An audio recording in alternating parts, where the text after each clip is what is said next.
আজরাইল আলাইহিস সালামকে আল্লাহ পাক বললেন, যাও আমার ওই নেককার বান্দার জানটা কবজ করে নিয়ে আসো।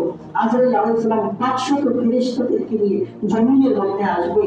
আসার পরে মৃত ব্যক্তির চোখের পাশ দিয়ে বসে যাবে। বসে যাওয়ার পরে তার হাতের মধ্যে জান্নাতি একটি সুন্দর নরম কাপড় তার হাতের মধ্যে থাকবে, যেখানে সুগন্ধি হিসেবে থাকবে রায়হান নামক জান্নাতি সুগন্ধি সেখানে দেয়া থাকবে। এবং তার পাশ দিয়ে ফুলের গাছ, জান্নাতি ফুলের গাছ দিয়ে তাকে ঘেরাও করে দেওয়া হবে। এবং ফেরেশতারা তাকে সুসংবাদ দিয়ে থাকবে। তার চোখের সামনে জান্নাতটাকে এভাবে তুলে দেওয়া হবে এবং সেই জান্নাতের মধ্যে থেকে ফুলগুলো নাচবে, কেমরানগুলো করতে থাকবে। এই সমস্ত বিষয়গুলো দেখে একটা খাঁচার মধ্যে পাখি যে এরকম বের হওয়ার জন্য ছটফট করতে থাকে, এই সমস্ত আনন্দিত বিষয় দেখে এই নেককার বান্দার রূহটা তখন বের হওয়ার জন্য ছটফট করতে থাকবে। সুবহানাল্লাহ। অতঃপর এই জান্নাতি রুমালটা যখন তার এই দুধ নিয়ে এখানে রাখা হবে, সুন্দর মানুষে চলে আসবে। আসার পরে রুমালটা দিয়ে আসমানের দিকে উঠে যাবে এবং এই রূহটাকে বলা হবে, ইয়া আইয়াতুহান নাফসুল মুতমাইন্না, হে নফসে মুতমাইন্নার অধিকারী, হে প্রশান্তিময় আত্মা, ইরজিই ইলা রাব্বিকি রাদিয়াতান মারদিয়া, আজকে তুমি সন্তুষ্ট হয়ে যাও, আজকে তুমি খুশি হয়ে যাও, তোমার রব তোমার প্রতি সন্তুষ্ট হয়ে আজকে তোমাকে জান্নাতের সুসংবাদ দিয়েছে। সুবহানাল্লাহ। আল্লাহ পাক বলেন, ইন্নাল্লাযীনা ক্বালু রাব্বুনাল্লাহু সুম্মা ইসতাকামু তাতানাজ্জালু আলাইহিমুল মালায়েকা, আমি তো ফেরেশতাদের লাইন সারি আসমান থেকে জমিন পর্যন্ত সারিবদ্ধভাবে তাদেরকে ফুল দিয়ে গরম করে নেওয়ার জন্য দাঁড় করে দিই। এই রূহটা কে কার আগে নিবে, এইটা নেওয়া নিয়ে একে অপরের সাথে দ্বন্দ্ব লেগে যাবে। অমুক ফেরেশতা বলবে রূহটা আমার হাতে দাও, অমুকে বলবে না আমার হাতে দাও, এটা বলবে আরেক ফেরেশতা বলবে না আমার হাতে দাও। এই সুন্দর রূহটাকে নিয়ে আমি আল্লাহর কাছে যাই।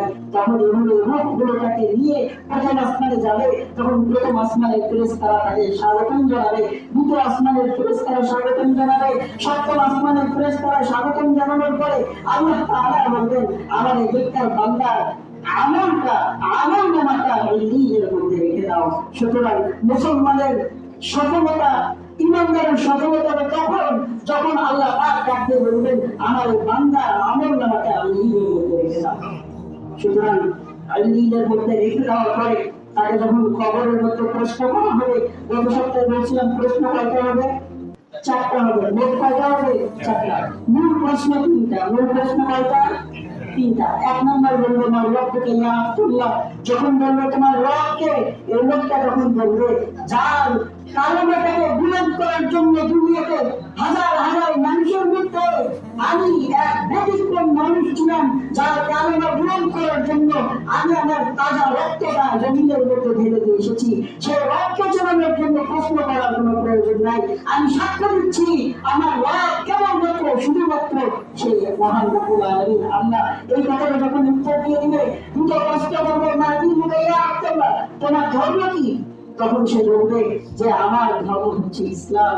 আজকে যারা ইসলামটাকে মাইনাস করে দিয়ে তন্ত্র মন্ত্রকে যারা সংবিধান হিসেবে মানুষের মনে উপস্থাপন করার জন্য যারা ষড়যন্ত্র করছে, তারা সেদিন কি জবাব দিবে? আমার ধর্ম অমুক দল, আমার ধর্ম তমুক দল, এই কথা বলে তখন পা পাওয়া যাবে? বলে না পা পাওয়া যাবে?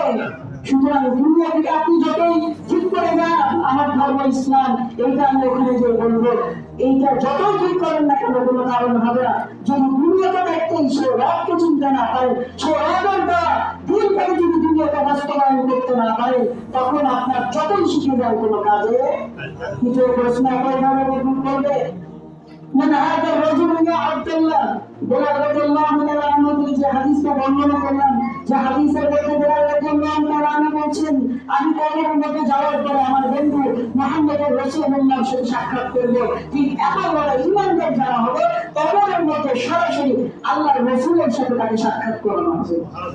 তখন বলা হবে মান হাদার রাজুল ইয়া আব্দুল্লাহ, বলো না এই লোকটাকে।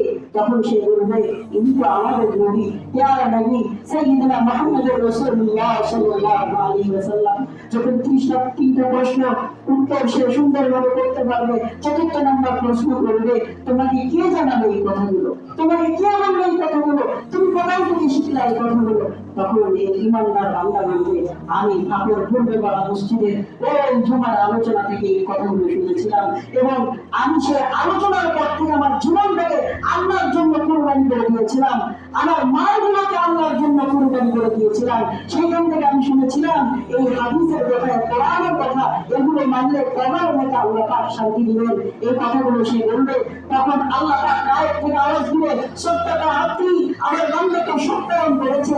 দেখবেন যে কোনো একটা মানে চেয়ারম্যানের কাছে যদি আপনি দরখাস্ত দিতে চান কিংবা যে কোনো একটা কাগজ দিতে চান, চেয়ারম্যানের স্বাক্ষর লাগে, লাগে কি লাগে না? এই স্বাক্ষর মানে কি? আপনাকে চেয়ারম্যান দরখাস্তে সত্যায়ন করে দিল সে যে কথাগুলো বলছে এটা সত্য। সুতরাং আল্লাহ পাক আপনি যে কথাগুলো বলছেন এইটাকে সত্যায়ন করার জন্য আসমান থেকে জানিয়ে দিলেন, সত্যটা আপনি আমার বান্দাকে সত্য বলেছে, তার ফিরোজের জন্য দেরি কেন করছো? তার কবরটাকে জান্নাতের বিছানায় পরিণত করে দাও। ওয়াল বিছানার বিছানার জন্য তাকে জান্নাতের পোশাক পরিধান করে দাও। ওয়া তাহুনাহু দানিয়ার জন্য তাকে জান্নাতের সব কার্যগুলো তার কবরের জন্য বলে দাও।